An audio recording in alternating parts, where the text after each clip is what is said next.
Welcome to the Private Practice Startup, where we inspire you from startup to mastery. We chat with entrepreneurs, experts in the mental health and business arenas, and successful private practitioners to give you the tools needed to make your dream practice a reality. Visit theprivatepracticestartup.com for awesome resources, free trainings, and so much more. Here are your hosts, Dr. Kate Campbell and Katie Lemieux. Startup Nation, welcome back to another episode. We hope you guys joined us last week for Trina Little, who talked to us and you, of course, about 3 things you need to do to start a YouTube channel from scratch. If you have listened to anything Kate and I have said, we actually really love video, and we would love for you to love video too, because it's a really great way to market your practice. And today's guest is Sherry Shockey-Pope. She's a licensed marriage and family therapist, and joining us from the other side of the world, aka the U.S. Country. And California. And we actually got to meet Sherry face-to-face for the Not So Typical Psychotherapist Summit. That is always like a tongue twister. I have to make sure I enunciate every little thing. And she was the bomb, what she presented. And luckily for all of you who didn't make it, which you probably have FOMO if you've been seeing anything on social media. Totally. You have the opportunity to make it again, but here in South Florida, May 2020. So Ernesto is going to bring that all over here, and you guys will get to see Sherry present as well as us. But today, Sherry's going to be talking to us about a topic that you guys had requested, which is the 5 private practice pitfalls and how to fix them. And then, of course, before we do dive into today's topic, we want to make sure that we say welcome back if you are one of our loyal listener Startup Nation family members. And if you are brand new to us, we want to say welcome, and we're rolling out the red carpet for you, and we want to give you a gift. We want to give you our A to Z cheat sheet, the essentials for building and growing your dream practice. And you can grab that by heading over to our website, privatepracticestartup.com. Head over to the resources tab, and there you will see that. It's chock full of resources, ninja tips, and 5 days of private practice building emails. So we really want to help you grow in your dream practice. So before we jump into Sherry's topic, just a little bit about Sherry. It's funny. I'm going to actually start off with her fun fact, because she writes here, once the fire department had to come rescue her and 3 friends from the top of a very tall tree. I think we will start off with that. Yeah, I want to know how in the world were they on the top of the tall tree. But Sherry is the author of a book called Therapist Practice in a Box, The Ultimate Guide to Building a Private Practice. And she is co-owner of an extremely busy therapy practice, which she actually talked about at the summit. She's been selected twice for Social Worker of the Year by her county. And when Sherry's not coaching or seeing clients, she's enjoying sailing, hiking, kayaking, and getting rescued from a tree. Welcome, Sherry. Thank you. Thank you very much. It's so great to be here. Thanks for inviting me. So how did you end up at the top of a tree? Yes, and how old were you when this happened? I was about 9 years old, and we had a gigantic elm tree in our backyard. And we decided, the 3 of us, to climb this big elm tree. And I was the first, so everyone comes up behind me. We get to the very top, and the tree's swaying back and forth. And my friends decided they were stuck. And I'm like, no, just walk down. So here I am providing counseling, stress management at 9 or 8, and saying, it's okay, just put your hand here and then put your foot here. And we climbed down a little bit, but the tree was still swaying. And in California, we have what they call Santa Ana winds. And so they're very strong. And so the winds are starting to pick up. And so then my friends got even more scared, and they're holding onto the tree. And so I'm trying to say, it's okay, just move this foot, and then we'll go down 1 step, and then move this foot. And they didn't. So my mom comes running out because she hears the winds, and she says, you guys have to get out onto the tree. And they're like, we're stuck. We can't.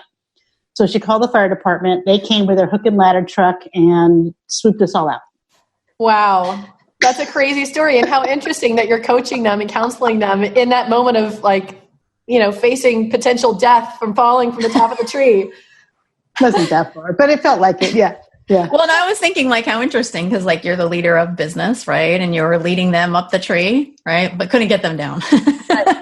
Right. They just weren't listening. That's a great story to start off our topic about pitfalls. No pun intended, right? Yes. Yeah, really. And being stuck, right? Oh, yeah. The stuck feeling. Yeah.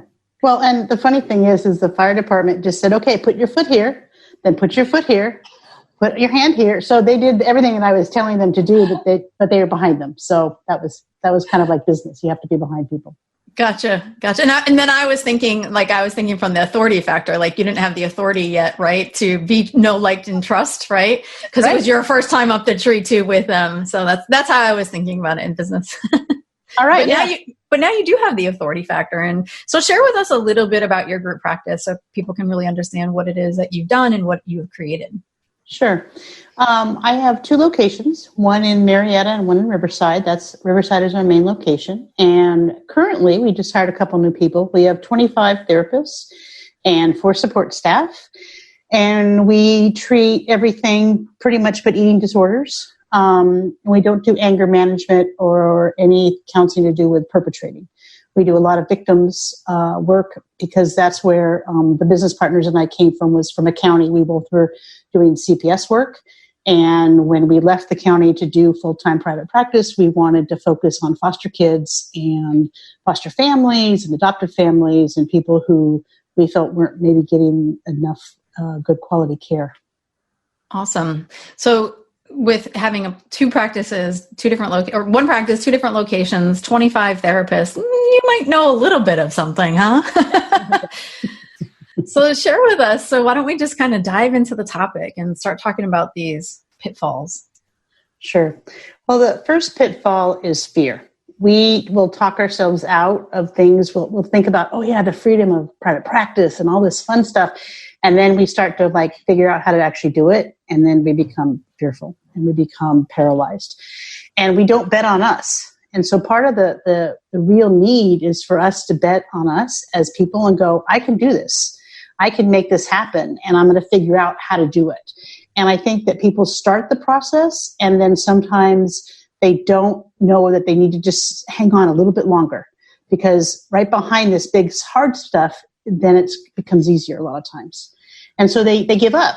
I have 2 people right now that work for me who have had difficult times in their private practice and came to work for me because they just felt like they weren't getting enough referrals. They weren't getting enough sustaining income. And they struggled for 4.5, 5 months and they just gave up. And so part of the reason I wrote this book was that I didn't want people to give up. There's a need in our communities. There's a need in the nation for mental health care and good mental health care. And so if we can just support these people, they can be their own business people. And we need that. We need that quality of care. I love the notion of betting on yourself. I love that idea. Do you have your own kind of story of where maybe you gave up on yourself, but then you bet on yourself and you reemerged? Or have you always kind of been the one to just move forward? I think for the most part, I have moved forward and just, struggled through, because when I first started my private practice, failure, I never even thought about failure. That was just it just wasn't something I thought about. But I tell you, about 4 years in, we were a little bit too singled on one particular income source. And for whatever reason, this particular insurance company chose not to pay us. And it was about $300,000. So it wasn't a little chunk. And we had enough reserves to pay our payroll and everything for about 6 weeks. And after that, I went to my business partners. I said, if we can't get this squared away, we're not getting enough income to make this work. And it was Christmas time. And my business partners are looking at me astonished, saying, we can't lay people off on Christmas. That's just like Scrooge. And I'm like, I'm not trying to lay people off. The income, we've used all the income reserves that we've had. And we have a payroll of about $60,000, about $120,000 a month. And so we had run out of reserves in our income. We needed that money to come in. And we called the company and we explained to them what was going to happen. And we happened to be one of their larger providers. And they're like, we didn't mean to do that. We're just behind on processing. And, they made all these excuses. But that same day, they rolled over with a check for about $40,000. And we were able to make it until our next checks came in and everything else. But what that taught me was not necessarily not to give up, but it taught me about diversified income and trying to space that out some, and so that we weren't so reliant on one source. Mm-hmm. And then how did you guys diversify your income from there? Well, we expanded to a few more insurance companies. We also do some cash work. So we do some adoption work where we're advising birth parents. So that's cash work. We also have added classes So we have a co-parenting class and a parenting class. We have done divorce boot camp. And then we had then added on a few other insurance companies. And then we really put a focus on also bringing some more cash clients in, because that gave us a better cash flow. Mm-hmm. Awesome. So really just taking that fear, and it's that like that moment, right? It's like we could either do this or we could figure out a way, right? And that's really where we often get pushed. Yeah. Yeah. And it's interesting. Like I'm thinking about that, like for myself. And I know we were chatting a little bit about, for me, I'm in this journey of like, what's next for my life. And I've even thought about, I'm listening to the book, You're Badass at Making Money by Jen Sincero. Mm-hmm. And, she talks about really doing the things that are really uncomfortable. And I was like, what if I threw myself into something that freaks me out? And then I'm like, I don't want to do that again. Right. Like, cause when I went in a private practice full time, I left in November 30th, right during the holidays. No plan. 6 weeks, couldn't breathe. I was freaked out. I'm like, I don't want to do that to myself. But it's most often there that we are faced with, our best self and being able to figure stuff out. So that's really like betting on yourself. Yeah. Mm-hmm. Yeah. What's another pitfall that you see therapists go through and or experience? Well, like you were just mentioning, they don't start out with a business plan. They don't start out with, what kinds of services are we going to provide? And so writing a business plan is sort of putting their vision out of their head onto paper. But what it allows us to do is it allows us to see pitfalls that we may not think about. It allows us to make projections of income. It allows us to target our ideal client. I know you guys do a lot with branding, so it really helps to try to figure out, is my brand unified? Is it really what I want people to see? And I think that laying it out on paper, it's different than just thinking about it in your head. Mm-hmm. And it's because branding's not just business cards and a logo. Totally. So you have to plan some of that, and that's because we didn't get this information in graduate school, we don't know, and it's like you don't know what you don't know until you start figuring things out. And, I never knew about a SWOT analysis or how to know if I had competition or even what that meant or how could I, investigate and network with other people. I had no idea. So for people who are probably wondering, well, what's a SWOT analysis? That is a strategic plan, basically. So we're looking at a connection of strengths, weaknesses, opportunities and threats. Yes. And sorry, I just blanked for a second. And so basically, you can go online and you can see a detail of it, but it usually is part of a good business plan, and it talks about the internal things that we do to create our business and the external things that will have an influence on us. For example, my insurance is an external thing because I can, provide the service, but if they don't pay me, it doesn't help my business. So those are things that I think are problematic.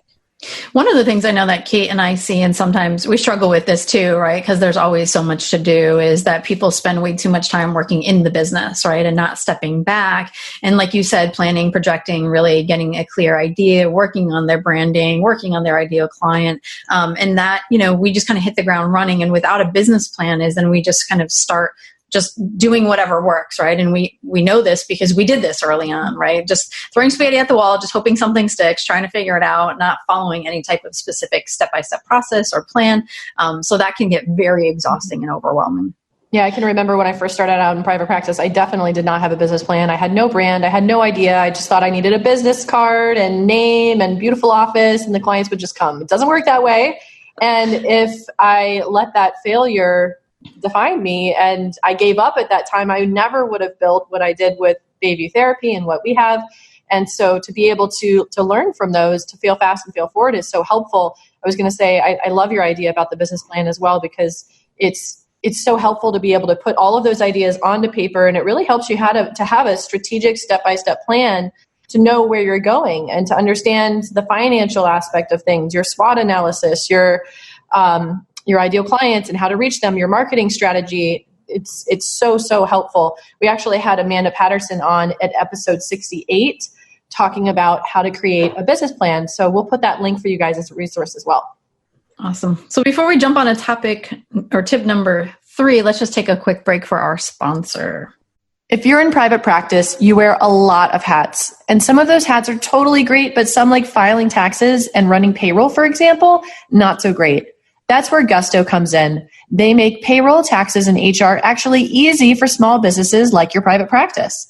Fast, simple payroll processing and benefits and expert HR support all in one place. Gusto automatically pays and files your federal, state, and local taxes so you don't have to worry about it. Plus, they make it easy for you to add on health benefits and even 401ks for you and your team. Let them wear one of your many hats. You have so many better things to do with your time. Listeners get 3 months free when they run their first payroll. Try a demo and see for yourself at gusto.com/PPS. That's gusto.com/PPS. There are so many ways to keep your practice organized, but Therapy Notes is by far the best. Their easy-to-use, secure platform lets you not only do billing, scheduling, and progress notes, but also create a client portal to share documents and request signatures. Plus, they offer amazing unlimited phone support. So when you have a question, they're there so you can get help fast.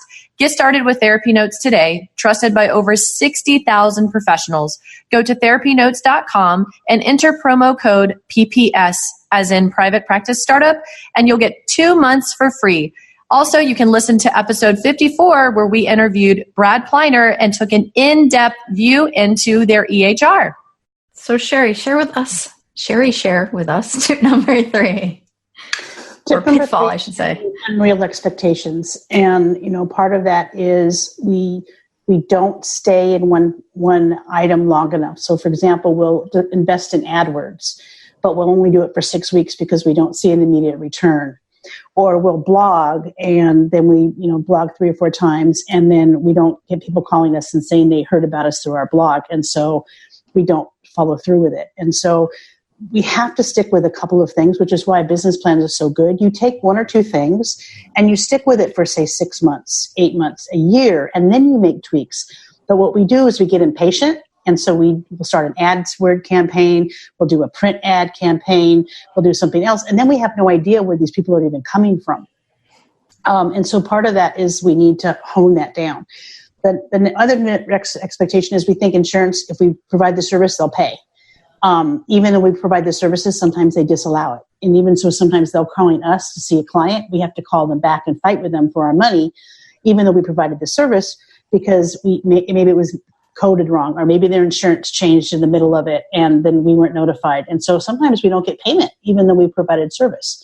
So that's another reason why we have to stay on top of things and bill on a regular basis. But I think that we just assume these things are going to happen. I'm going to do my job and they're going to do their job. And that's not the case. Mm-hmm. We also do drive-by marketing, where we talk to an attorney, or we talk to a doctor and we say, here's my information. I'm in town and I just started this practice, and then we never contact them again. So here's the truth. Like Kate and I always say, we did everything wrong, right? And I remember my colleague and I, Susan Block, and our office is in Coral Springs. We literally hit the streets one day, walk around with our pamphlets and our flyers, providing no value, going to every door, everybody, no ideal client, handing out our stuff, hoping that something like you talk about doing those things. And I remember when Facebook ads it came out, I was like, oh, Facebook ads, $20, that doesn't work, right? And for me, it's having unrealistic expectations, but also really not either investing in coaching, mentoring, or even hiring someone to help you with the step-by-step system. So I think that is just so essential and critical. I would agree. So Sherry, share with us so we talked about unrealistic expectations. What's another pitfall that you see therapists come across? Not knowing the legal and ethical responsibilities. Clients will stop paying, and therapists sometimes feel they still have to see the client because they don't want to abandon a client. And then you get into a dual relationship, and you're compounding problem after problem. So it's really important that you know not only the ethics of your particular profession, but also the ethics of the professional organization, because sometimes they'll streamline it, be a little tighter, and be available when you need to have a consultation. Make sure you get a consultation. And so the number one ethical issue that therapists get themselves into is that they don't do their CEUs on time. And they think they do their CEUs, but they either miscounted or they are going to take it, and then they sign that little document under perjury. And now it's a compounded error again. And so you have to stay with the knowledge of what's the ethics of your system, what are the laws and regulations in your state, because they vary. And then you have to make sure that you're tracking those things. So that's part of the numbers that we need to track on a regular basis. So I put it into a spreadsheet. Every time I take some CEUs, I write it down. There's track your hours that now tracks CEUs. Mm-hmm. So there's other things that will help you do that. But I think that we don't mean to do things that are incorrect or wrong, but it's our responsibility to know the laws. Yes, for sure. And the laws vary from state to state. So if you're practicing in multiple states and you're licensed in multiple states, it's so important to be aware of what those are. We talk a lot about the laws and the rules and the legality of things when it comes to paperwork, because we have our attorney-approved private practice paperwork, and that's one of the pitfalls that we see a lot of clinicians falling into. Just to kind of add to what you're saying, Sherry, is that they get into practice and they either piecemeal their paperwork together from past agencies they worked at or stuff that they find online. They're copying and pasting things, but it's not even, necessarily from their state, and it's not even necessarily approved by an attorney. So there's definitely a lot of pitfalls out there, and that's why it's so important to have a coach or a mentor or both to be able to have that support and that community of other successful private practitioners, because it is really hard and it doesn't have to be super difficult and take forever to build your practice if you know what works and you have that support and you have that guidance from somebody else who made all the mistakes and they learned everything the hard way. They got a lot of wins along the way as well, and they're able to help you be more strategic in your process so that you don't have to waste all that time, energy, and money too, right? Because when you're just throwing spaghetti at the wall and trying to figure out what sticks, you're chasing all the shiny objects. We like to call it the hashtag SOS syndrome. Yep. It just doesn't really work. Well, and I think that people who start private practices are visionaries. And so that's part of one of our dilemmas is that we see a lot of different things, but we then get distracted by, let's try this, let's try that, or let's try that. And I know at the beginning, a lot of people are chasing money. So they're looking at what services will provide money, where you can't do that. You have to provide services that you're passionate about, and the money then follows. Yes, absolutely. Did we hit on all 5 of your tips?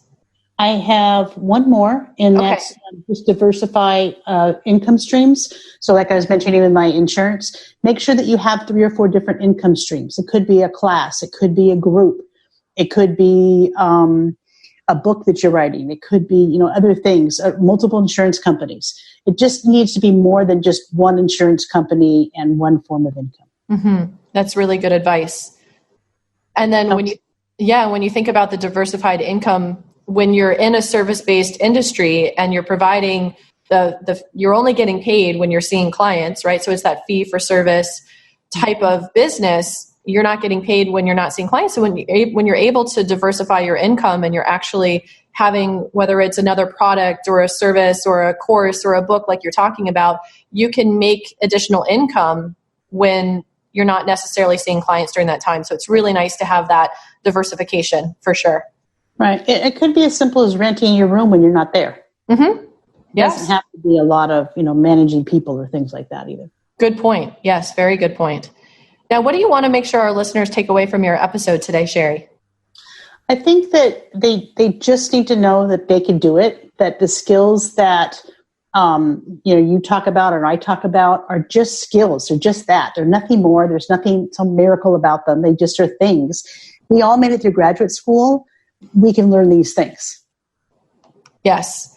And these are skills. Business is a skill. It absolutely is. So thank you for that reminding us, because so often people can be really intimidated by business and marketing and all of that stuff. And it's just a learned skill. Right. Awesome. Well, it's been so great to see you again today. And somehow Katie dropped off the call. I think she's having an issue with her computer having narcolepsy. So we just kept running with the show because we were able to. Luckily, we have 3 people on here and not just the 2. So it's been great seeing you again. And are you going to be coming to round 2 next year of the Not So Typical Psychotherapist Conference? I am. Because I need to come and see Florida a little bit more. Yes. Well, we are excited to have you in our neck of the woods, and it would be fun to have you come into the actual podcast studio, and we could do that together. Maybe we'll create something fun.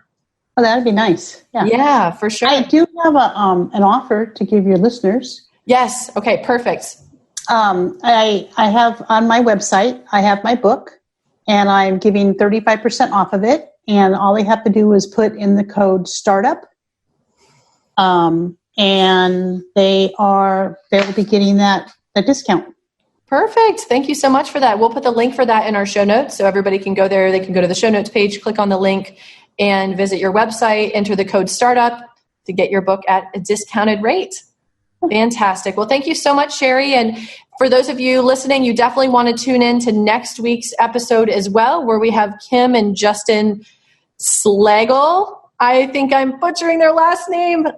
What is branding and why do I need it? We met Kim and Justin at the Not So Typical Psychotherapist Conference as well. And I think I'm butchering their last name, but I'll find out exactly how to pronounce it before we have them on next week. So make sure to tune in for that episode. And then I wanted to take a quick moment to give our Startup Nation superhero shout out. This is from Bridget. She says, as a social work major in the process of opening up my own private practice, these resources have been incredibly helpful. I'm grateful for a podcast that caters to my field, unlike anything I've ever seen. Bridget, good luck to you along your journey in private practice, and let us know how we can continue to support you. And we just appreciate you guys so much. Again, we're so excited because we just hit our 200K downloads, and we've been podcasting officially for 3 years. Happy anniversary to us. Now that you guys have been listening to this, it was, I guess, a little while ago that we hit that anniversary. I forget that there's a little time lapse between when we record the episodes and when you hear them live.